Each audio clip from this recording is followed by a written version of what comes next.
As he walked into an Olympic pool venue for the final time on Saturday night, Michael Phelps couldn't help but feel the emotion begin to set over him. He had known this day had been coming for years. Ever since he decided to unretire for one last Olympics, he knew it would all come to an end late on August 13th.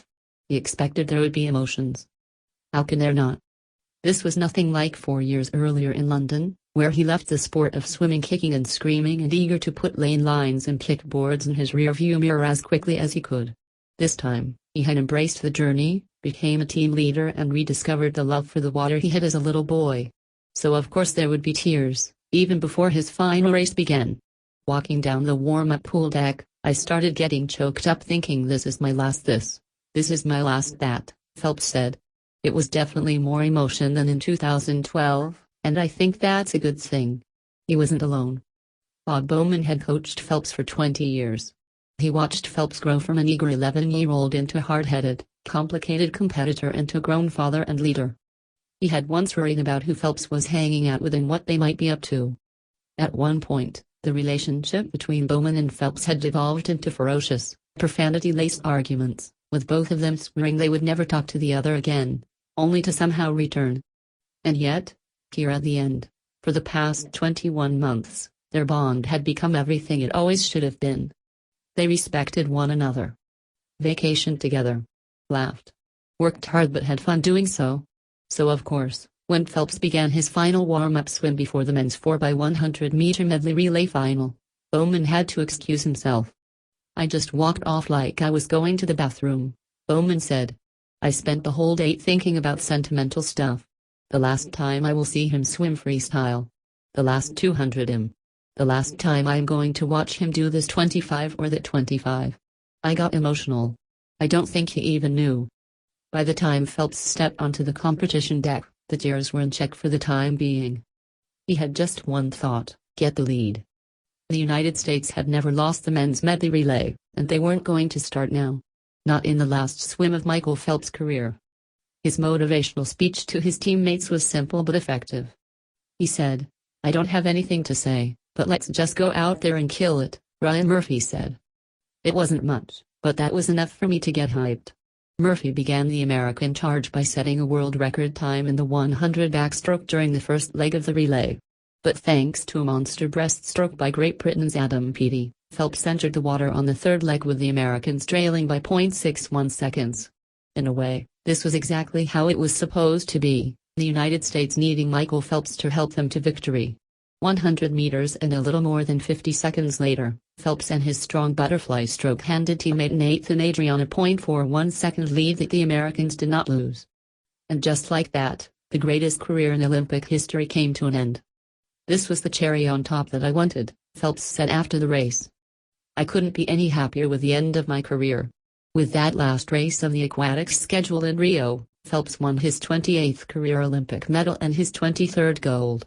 Last week, he regained the 200 butterfly crown he had lost 4 years ago that had meant so much to him. He again beat teammate Ryan Lochte in the 200 individual medley for the 4th straight Olympics. And in the last individual event of his career, he took home silver in the 100 butterfly behind 21-year-old Joseph Schooling, who grew up in Singapore idolizing Phelps. It reminded the world just how hard greatness can be to master. Phelps leaves Rio with 5 gold medals and 1 silver, the 4th straight Olympics where Phelps is likely to win more medals than any other Olympian. When the race finally was over, Phelps raised his arms high above his head to acknowledge the cheering crowd. The emotions returned while he waited for the medal ceremony, but it happened behind closed doors, where no one could see it. Teammate Cody Miller became dizzy and lightheaded, postponing the medal ceremony by some 25 minutes. By the time Phelps re-emerged, he put himself back together. "You could see the tears in his eyes as we were walking to the medal ceremony," Murphy said. "It got tampered down with how much time we had to wait, but he was super emotional. It was a great way to cap off an incredible career." For Phelps, these Olympics have proved to be different than any other. He walked in his first opening ceremony after being elected the U.S. flag bearer by his teammates. He served as one of the team captains, another first, and helped lead the Americans to 33 total swimming medals, the most since 1984. And, for the first time in his life, it wasn't all about winning. It was the process of getting there. which is why those close to Phelps are optimistic that the next chapter of his life will be far brighter than it might have once looked. For years, Phelps defined himself as nothing more than a swimmer. In 2008, when a University of Michigan athletics administrator asked him what he planned to do if he won 8 gold medals in Beijing, he shrugged his shoulders. Retirement after London in 2012 was followed by a reality television show, playing golf, and a lack of a direction. This time, Phelps insists it's different.